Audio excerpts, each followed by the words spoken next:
La conferencia magistral con la que vamos a abrir este primer congreso Conectados se titula La educación universitaria, desafíos actuales y futuros de la virtualización.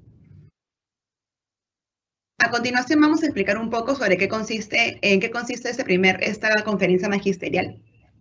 La enseñanza virtual e híbrida se convertirán en modalidades educativas fundamentales en un futuro próximo. A partir de ello, en este espacio se abordarán cuáles son los factores desencadenantes de este crecimiento, quiénes son los usuarios prioritarios, cuál es la oferta educativa y qué desafíos específicos se deben enfrentar.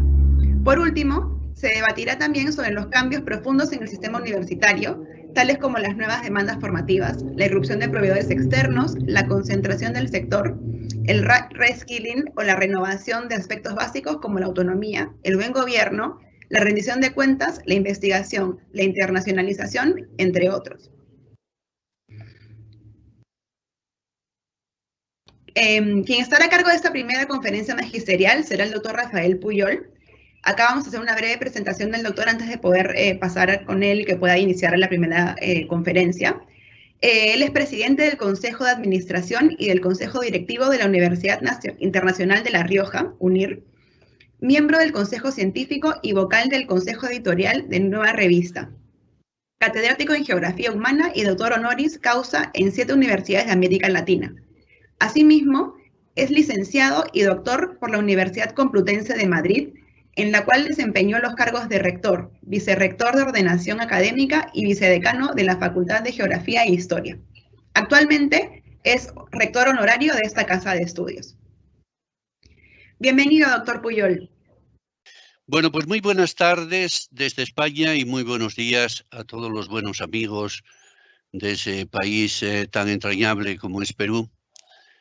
Permítanme contarles que el día que en España se produjo el confinamiento como consecuencia de la pandemia, yo estaba bajando desde Lima a Madrid para llegar aquí a las 3 de la tarde y a las 6 de la tarde nos confinaron durante un largo tiempo. Por lo tanto, mi última vivencia en América Latina fue en Perú, fue en la ciudad de Lima, en la que tuve ocasión de visitar distintas universidades y hablar con diferentes responsables académicos acerca de nuestros proyectos y de la posible colaboración de nuestras instituciones.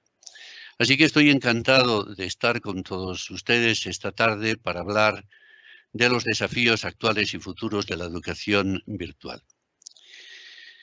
Ustedes saben que la educación virtual fue considerada tradicionalmente como una modalidad menor.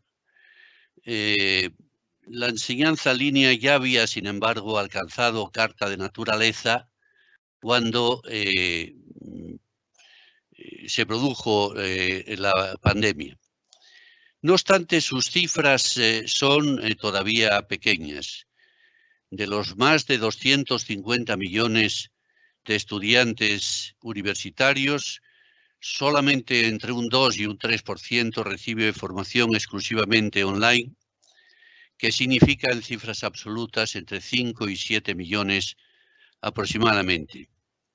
En España los datos son algo mejores, pero igualmente bajos, porque frente a la enseñanza presencial, que reúne el 85% de los estudiantes de grado y el 76% de los de máster, la enseñanza virtual tiene una participación escasa. Y de repente, como una especie de cisne negro, tan inesperado como en misericordia, aparece esa COVID-19 que está actuando como catalizador de un cambio educativo esencial. Las universidades presenciales han vuelto sus ojos a la enseñanza virtual y semipresencial, que ha adquirido carta de naturaleza y va a experimentar un fuerte crecimiento de la demanda. Y efectivamente, este auge está planteando toda una serie de retos, algunos de los cuales son específicos de esta modalidad, pero otros compartidos con la actividad universitaria en general. A unos y a otros me referiré en esta charla, desarrollando sucesivamente una serie de puntos que les voy en estos momentos a mostrar. Aquí tienen ustedes lo que pretendo contarles esta tarde. En primer lugar, Hablaré de la enseñanza virtual e híbrida y tocaré cuáles han sido sus factores de desarrollo, sus usuarios, la oferta educativa y los retos.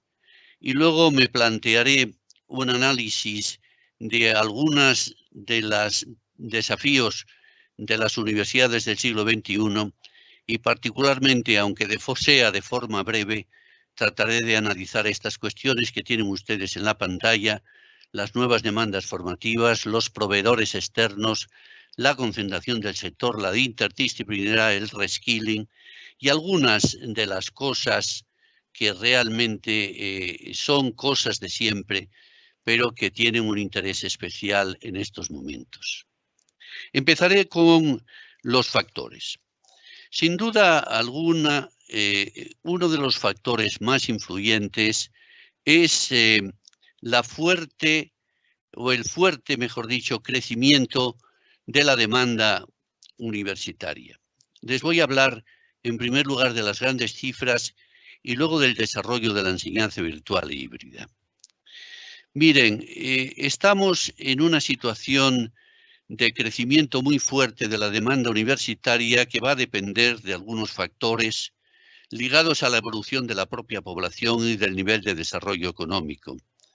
La variable demográfica fundamental va a ser, lógicamente, la natalidad, que aunque está retrocediendo en todas las partes, aún mantiene valores fuertes en muchos territorios del mundo en desarrollo. Y el indicador socioeconómico a considerar es la tasa de escolarización universitaria, que en los países avanzados no va a crecer mucho, pero que en los países del mundo en desarrollo pues tendrá un crecimiento todavía muy intenso, sumando su efecto a ese crecimiento de la población entre los 18 y los 23 años.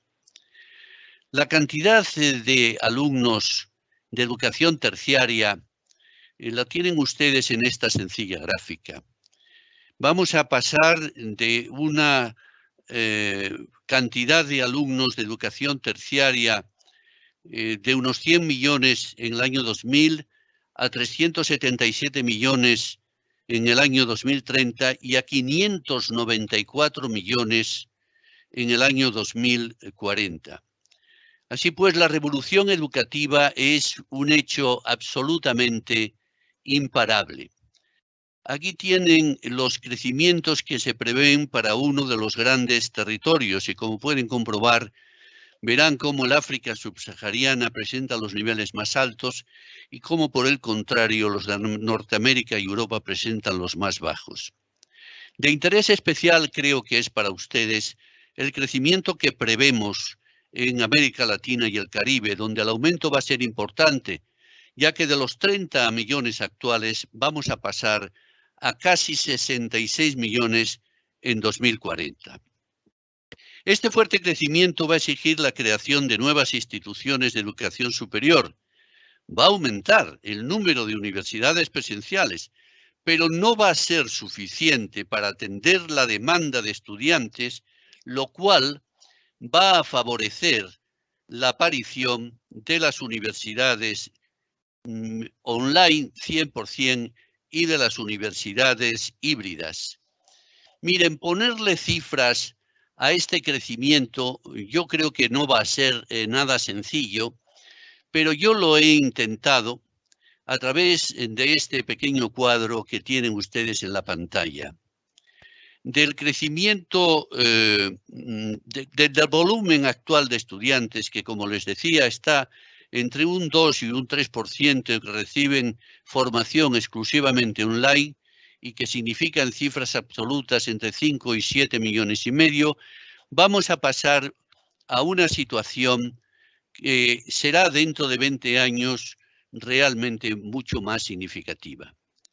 Nosotros, aplicando una serie de indicadores de cómo está evolucionando ese crecimiento en cada uno de los grandes territorios y aplicando unas hipótesis de crecimiento que parten del análisis de situaciones reales concretas, hemos previsto que vamos a llegar en el año 2040 a un volumen de estudiantes que, como pueden ustedes comprobar, va a estar en torno a los 100 millones o probablemente más Si a estos estudiantes 100% online les añadimos aquellos estudiantes que reciban formación híbrida.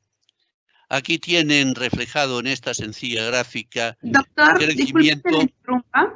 Disculpe que le interrumpa. Me comentan que se ha quedado pegada las láminas, se ha quedado en la primera diapositiva. No se ve cuando avanza la siguiente lámina. Pues a mí, en mi caso, sí que están pasando. ¿Lo ven ahora? Tal vez puede dejar de compartir y compartir nuevamente para que se pueda ver el avance. Vamos a ver.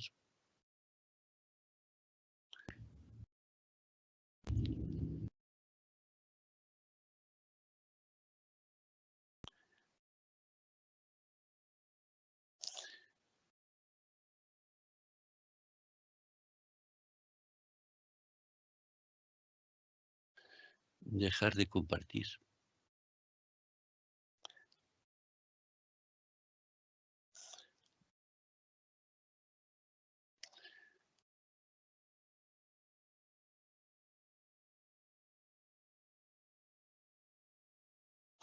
Ahora, ¿lo ven ustedes ahora?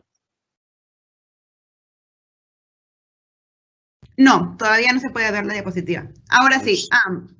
Voy a pedir que me confirmen si es que ya pueden ver porque yo sigo viendo en la primera. A ver, un segundo.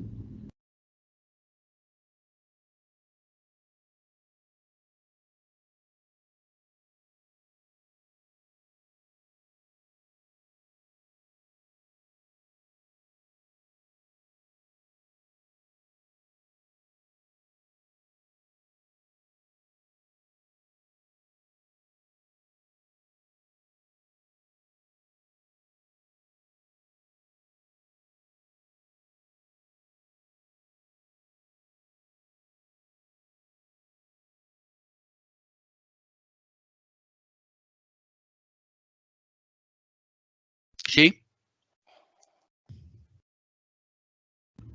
Sí. Aparentemente se sigue viendo en la primera lámina, factores de crecimiento de la demanda. Pues ¿Puede pasar de diapositiva ahora para ver cómo se ve? Sí, estoy pasándolas y yo sí que las veo en mi pantalla, pero no sé por qué no las ven ustedes, porque he salido de la aplicación, me he vuelto a meter y no las ven. No, sigue en la primera lámina. Ya. Bueno, pues es igual, dejemos las diapositivas porque si no va a ser muy, por alguna circunstancia, no sé qué pasa, pero me van a permitir que siga con mi explicación porque realmente a partir de las primeras diapositivas, que lamento no hayan podido ver, mi intervención ahora no va a ofrecer grandes dificultades si la hago directamente sin necesidad de apoyo visual. ¿De acuerdo? De acuerdo, muchas gracias. Muy bien. Bueno, siento que no hayan podido ver las diapositivas, pero en definitiva les he dado las grandes cifras de crecimiento de la demanda. Les decía, para recordarles lo básico, que el crecimiento va a ser espectacular. Vamos a pasar de 250 millones de estudiantes universitarios a 594, que no todas las universidades presenciales van a poder atender esta demanda y que la enseñanza virtual actual, que está entre 5 y 7 millones y medio, va a crecer, según nuestros cálculos, hasta una cifra de 100 millones aproximadamente, solo de enseñanza directamente 100% online, más los estudiantes de la enseñanza híbrida. Miren, esto son simplemente datos aproximados y es posible que sean muy conservadores. Se va a producir un crecimiento realmente muy fuerte como consecuencia de esa demanda, tanto en la enseñanza digital como en la híbrida, y eso es el primer factor de desarrollo que yo quería poner de manifiesto. El segundo factor es la digitalización. Mire, vivimos no ya una era de cambios, permítanme citarles algunos, la globalización de las migraciones, el cambio climático, el desplazamiento del centro neurálgico de la economía mundial al Asia-Pacífica y, por supuesto, la digitalización, sino también un cambio de era en el que este último proceso, la digitalización, juega un papel completamente decisivo. Toda la cadena de valor de la actividad educativa necesita ser digitalizada. Las instituciones que lo consigan van a sobrevivir y las que no estarán condenadas a la irrelevancia. Ahora bien, una cosa es la digitalización de las universidades y otra las universidades digitales. Por el nivel de digitalización, yo creo que se pueden distinguir 4 tipos diferentes de universidades. En primer lugar, aquellas que no tienen prácticamente digitalizadas las diferentes funciones que realizan ni en la docencia, ni en la investigación, ni en la gestión, o están en unos niveles muy bajos. La segunda categoría es aquellas universidades que se han digitalizado en parte, una parte de sus actividades, particularmente los contenidos docentes. Ahora bien, digitalizar los contenidos docentes no es lo mismo que diseñar una verdadera educación digital. De la misma manera que la simple digitalización de un periódico para que pueda descargarse en un dispositivo no es lo que entendemos como un periódico digital. La tercera categoría sería las universidades que llevan a cabo un intenso proceso de digitalización, aunque sigan teniendo alumnos presenciales en los campus. Son las universidades híbridas, en definitiva. Y por último, tenemos las universidades que han nacido como universidades digitales desde un principio y poseen los recursos físicos necesarios, los recursos humanos preparados, los instrumentos pedagógicos adecuados y, en suma, la digitalización de todas las actividades. Creo que mi universidad actual, la UNIR, es un ejemplo de esta categoría de instituciones.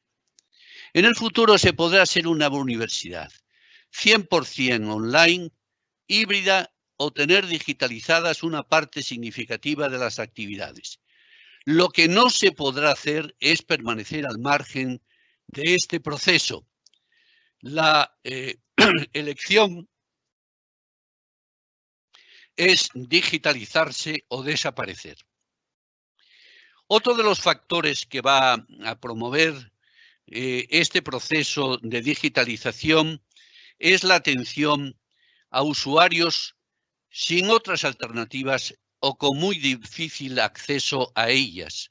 Quiero decir, a la formación presencial, por razones de tiempo, de localización geográfica, por motivos laborales o compromisos familiares.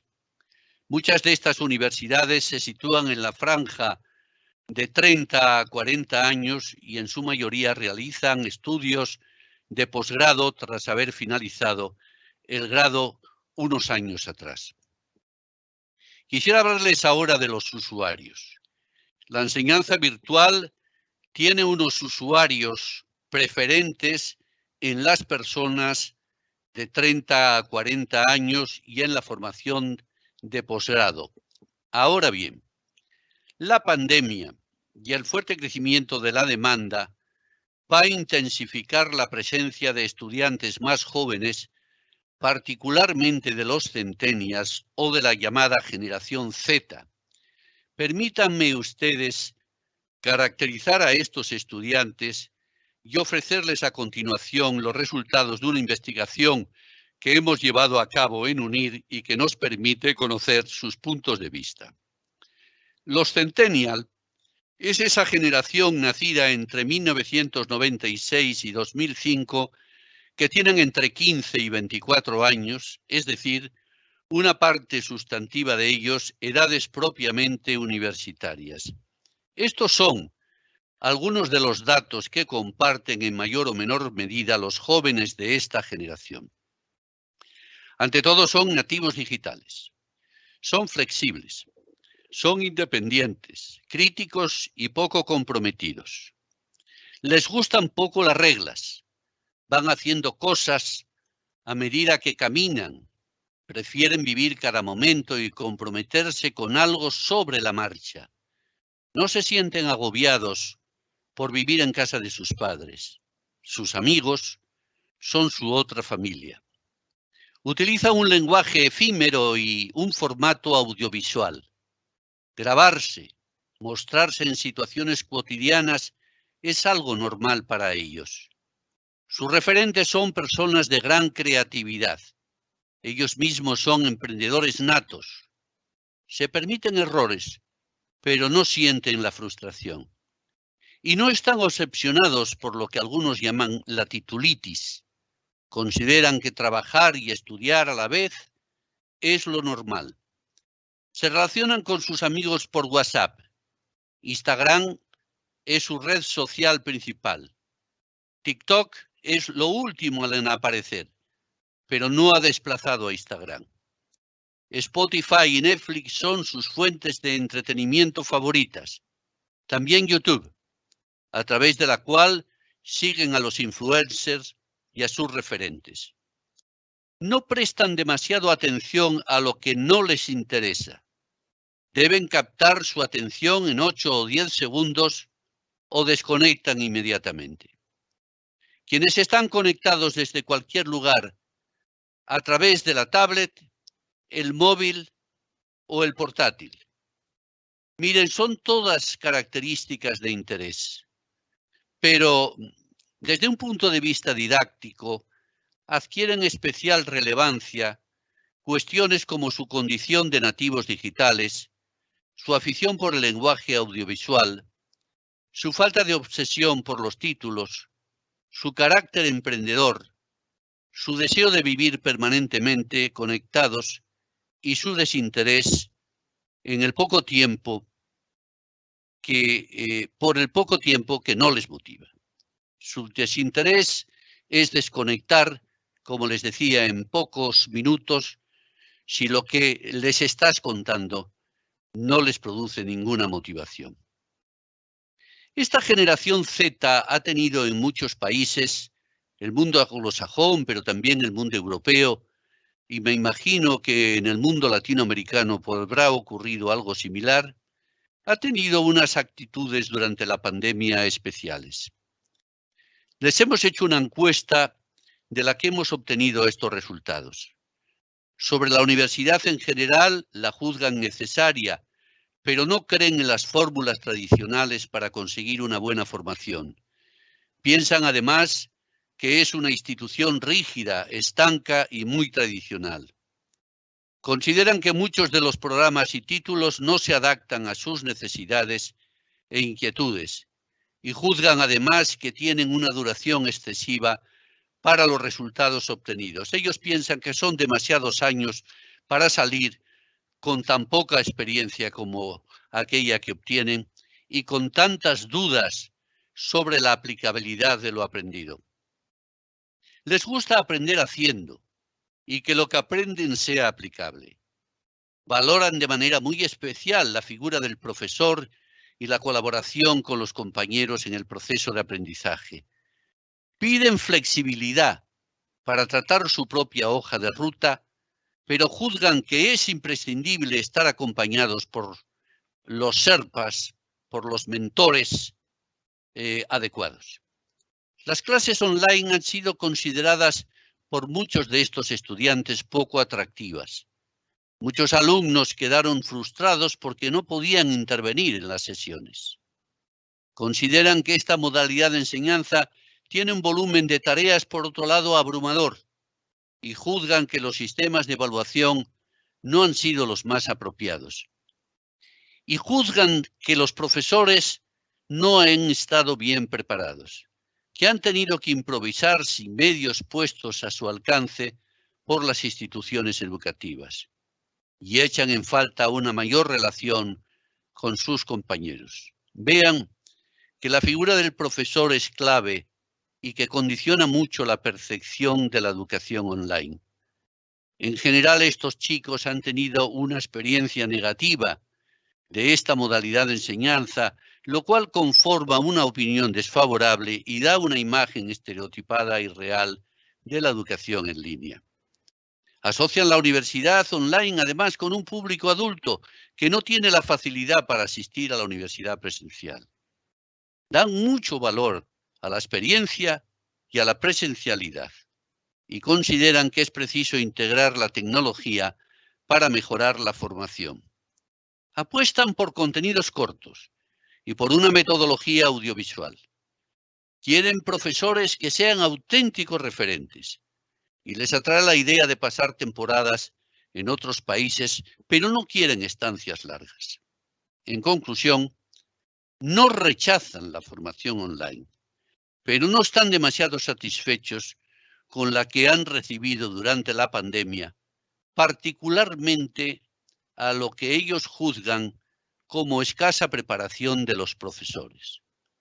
A mí me parece que todas estas cuestiones son asuntos relevantes que debemos tener muy presentes si queremos que la enseñanza virtual o la híbrida se conviertan para estas personas en auténticas alternativas y en auténticas modales habituales. En tercer lugar, quiero hablarles de la oferta educativa. Miren, todas las actividades educativas son susceptibles de digitalización, los grados, los máster, los llamados bootcamps, los apprenticeships, los hackathons y otros programas cortos o la formación continua. Ya saben, un bootcamp es un programa normalmente de varias semanas que prepara para una habilidad concreta altamente demandada. Un apprenticeship es un programa en el cual el alumno trabaja a la vez que realiza su proceso formativo. La palabra hackathon está formada por los términos maratón y hacker y hace referencia a una experiencia en la que un grupo de programadores se reúnen durante un periodo de tiempo para desarrollar colectivamente una aplicación. Esta metodología se ha extendido al ámbito educativo y se refiere a sesiones en las que los alumnos desarrollan competencias y destrezas para resolver problemas en un contexto real. Los estudiantes se organizan en equipos en los que predomina la cooperación por encima de la competición para poner en práctica habilidades que ayuden a resolver problemas en contextos reales. Ciertamente algunas materias y formaciones, sobre todo los grados y posgrados, se prestan más que otras a la formación virtual. Mira, pero todas en su totalidad o en parte se pueden beneficiar de esta forma de transmitir conocimientos, de transmitir competencias y de transmitir destrezas. Ya hay programas para casi todo. Muchas de las empresas listadas en el Hiring 20 ofrecen prácticas virtuales. Para realizar exámenes no presenciales hay tecnologías de reconocimiento facial como el Proctor y podríamos seguir multiplicando los ejemplos. Ahora bien, es preciso reconocer que algunos títulos, particularmente de ciencias de la salud, demandan para ciertas formaciones una mayor presencialidad. Para ellas y para otras, tenemos las modalidades híbridas o semipresenciales que van a tener un gran protagonismo en la formación del futuro.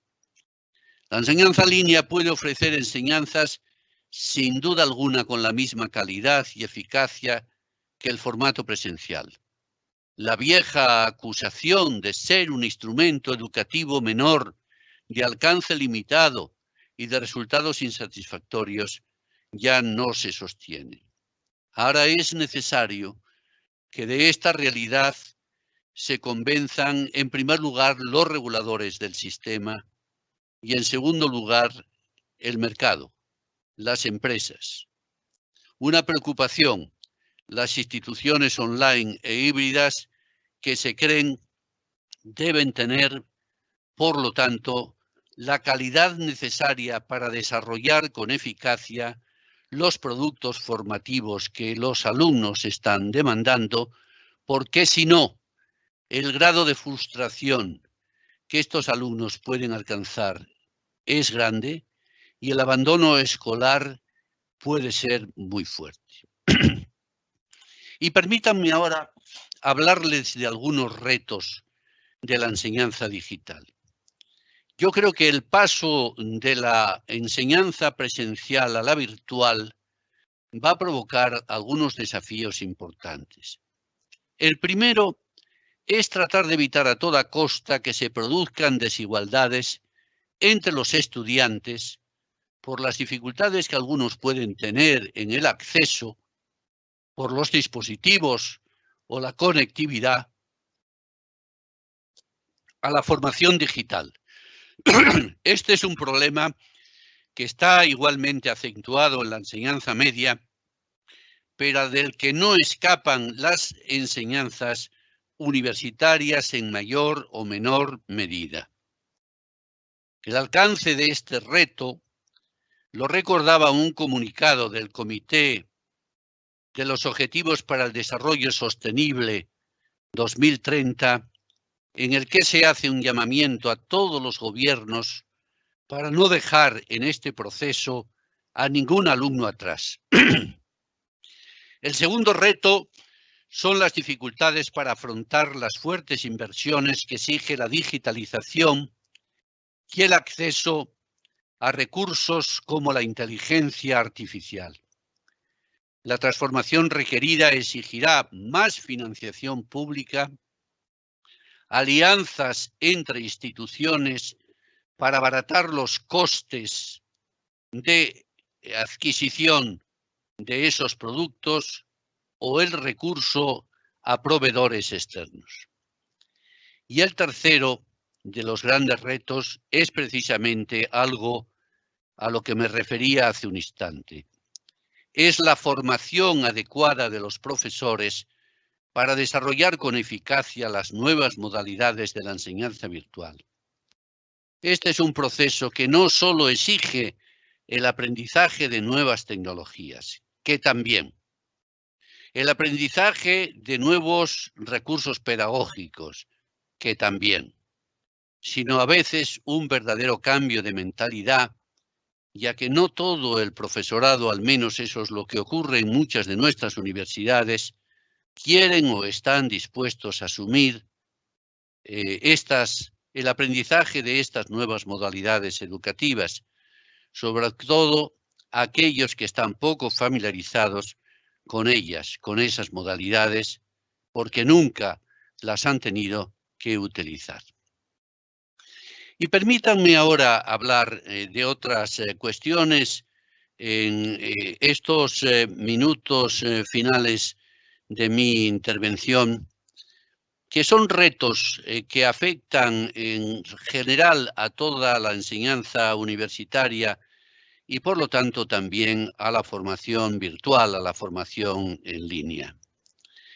Yo creo que tenemos que ser capaces de atender las nuevas demandas formativas, porque a veces observamos una especie de gap entre las nuevas demandas que exige el mercado y la formación que damos a nuestros estudiantes.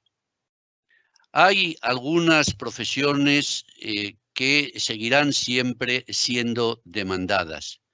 Siempre serán necesarios arquitectos, médicos, abogados, pero también algunos profesionales para nuevas actividades, como puedan ser pues, los expertos en iCloud o los expertos en ciberseguridad o en inteligencia artificial y tantas otras.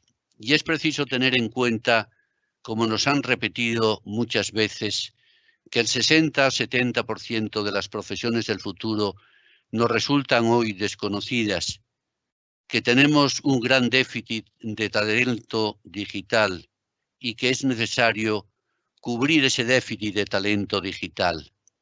Esta es una cuestión que me parece de mucho interés y yo señalaría algunas vías principales para resolver este déficit de talento digital.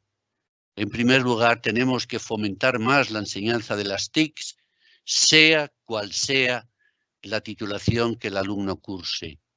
Tenemos que favorecer más las titulaciones STEM, las de ciencia, las de tecnología, las ingenierías, las matemáticas. En mi país tenemos un exceso de licenciados en ciencias sociales y jurídicas y en humanidades de acuerdo a las necesidades del mercado y un gran déficit en personas que trabajan en ingenierías o en determinadas especialidades de ciencias de la salud. Cambiar eso no es sencillo, pero tenemos que intentarlo a toda costa, y favorecer las titulaciones STEM es una de esas vías. Y tenemos que ser capaces de ofrecer cursos cortos, los bootcamp o los apprenticeships, y celebrar hackathons que ofrezcan formación digital, porque hoy día estas actividades no son ofertadas por las universidades en la cuantía suficiente, sino que muchas veces son ofertadas desde fuera de las instituciones. Y este es otro asunto al que me quiero referir: el surgimiento de nuevos competidores externos. Miren, a la educación terciaria han llegado nuevos proveedores extrauniversitarios cuyo común denominador es ofrecer estudios digitales, cursos intensivos de pocos meses fuera del sistema de enseñanza reglada, buenas salidas laborales y precios asequibles. Un ejemplo de estos cursos son los llamados bootcamps, que preparan para una habilidad altamente demandada. En Estados Unidos, por ejemplo, y en el último año, los alumnos graduados ya superan los 50.000, y el crecimiento de estos bootcamps está siendo del 300%.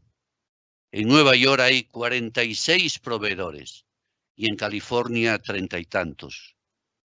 Los proveedores de formación online que empezaron como MOOCs, los Coursera, los Udacity, los Open Classroom, ofrecen una multiplicidad de productos con eso que llamamos las microcredenciales, que son luego sumables para la obtención de títulos de mayor amplitud.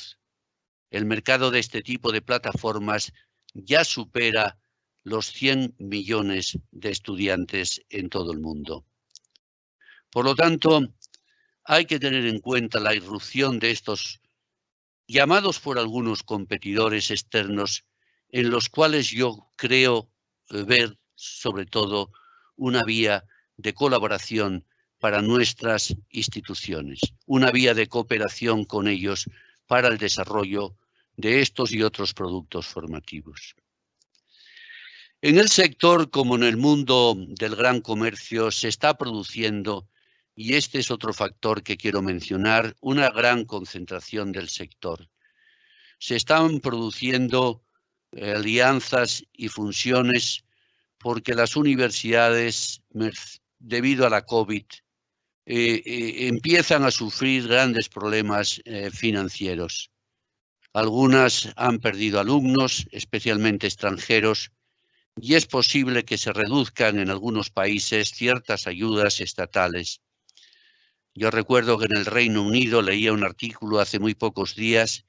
Hay 137 universidades que han reclamado una batería de medidas urgentes para resistir el impacto de la pandemia si no se toman las medidas adecuadas.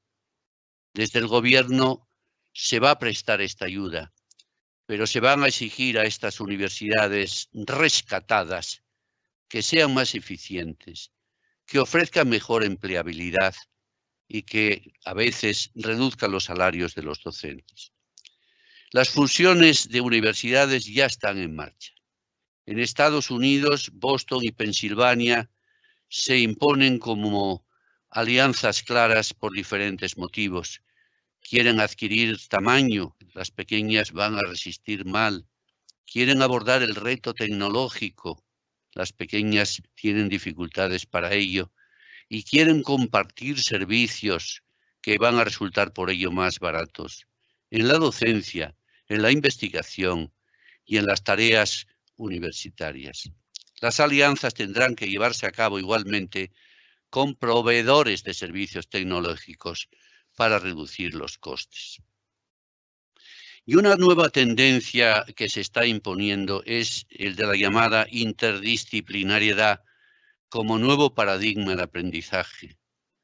Cada vez es más frecuente que los alumnos, en vez de estudiar una sola titulación que les convierta en profesionales de la medicina, de la economía, del derecho o de la historia, realicen programas interdisciplinares para dar solución a problemas complejos. Así, por ejemplo, se pueden integrar las disciplinas de la medicina y la ingeniería para ofrecer formaciones en telemedicina, o de biología o ingeniería para formar expertos en bioingeniería. En el sistema educativo español, por ejemplo, empezaron ya hace años las dobles o triples titulaciones que han adquirido un gran éxito en tiempos recientes. A mí me gusta mucho poner como ejemplo de esta tarea interdisciplinar esa universidad que ha nacido en la ciudad de Londres y que se llama la London Interdisciplinary School, que se basa en explorar distintas disciplinas de ciencias, de artes, de tecnología, de ciencias sociales y, por supuesto, de humanidades, para resolver asuntos complicados que no pueden ser solucionados de otra forma. ¿Y qué decirles a ustedes de la formación permanente? El reskilling es otra de las necesidades que todas las universidades en el futuro vamos a tener que atender. A diferencia de las escuelas de negocios que sí han apostado por la formación continua, las universidades, al menos en el contexto que yo conozco más, no hemos sido capaces de ofrecer demasiados programas de este tipo. Es una situación que hay que corregir a toda costa, porque ya no se puede concebir un título para toda la vida, sino que el estudio debe realizarse a lo largo de toda la vida, y que los universitarios tendrán que acudir a las aulas o a los laboratorios de las instituciones educativas 1, 2, 3 o cuantas veces les sean necesarias para adquirir los conocimientos y las capacidades adecuadas para desarrollar con eficacia y con solvencia su propia formación. Y eso se puede realizar a través de modalidades como las alianzas entre las universidades y las empresas para la formación de sus profesionales, a través de cursos in company, presenciales o en línea, para la reactualización de esos conocimientos y competencias, o a través de los llamados modelos de suscripción de los profesionales con una institución educativa, los cuales reciben formación de una manera casi permanente. Y permítanme referirme muy brevemente, ya para terminar en estos minutos finales, a la necesidad de observar algunas cosas que siempre han estado ahí, con unos ojos diferentes, los ojos de la digitalización y los ojos de cubrir aspectos que hoy resultan esenciales en el funcionamiento de una universidad. Tenemos que apostar por universidades con un suficiente grado de autonomía financiera, de recursos humanos, de gobernanza, de investigación. Tenemos que optar por fórmulas de buen gobierno, tratando de evitar a toda costa las llamadas fórmulas populistas a través de un procedimiento distinto con 3 grandes principios rectores. La creación de órganos directivos independientes en los que es muy importante que haya miembros externos a la universidad. Considerar que figuras como la del rector son absolutamente fundamentales para la universidad, pero que esos responsables académicos deben de ser elegidos con criterios muy profesionales. Y, por supuesto, atender también a esa capacidad que deben tener las universidades para definir políticas ágiles en el manejo de los recursos humanos, tanto para la contratación como para la retención de esas personas. Y tenemos también, por supuesto, que ser muy conscientes de la necesidad de rendir cuentas. La rendición de cuentas es absolutamente básica en cualquier universidad. No solo la rendición de cuentas, digamos, a los financiadores básicos, sino a toda la sociedad. Pero miren, esta rendición de cuentas que deriva del concepto inglés de accountability forma parte de un planteamiento actual de la educación superior como servicio público con el que se vinculan muchas condiciones como la financiación, la evaluación, la autonomía y precisamente la gobernanza de las instituciones. Y por supuesto no tenemos que dejar de pensar en que no nos podemos quedar en el plano puramente docente. Las universidades tenemos que desarrollar una investigación de calidad y saber transferir a la sociedad los resultados de esa investigación. Eso exige muchas veces la financiación adecuada y también una forma distinta de financiar que tenga muy en cuenta los resultados obtenidos y no otra serie de criterios que no facilitan, digamos, el avance y el desarrollo de las actividades universitarias.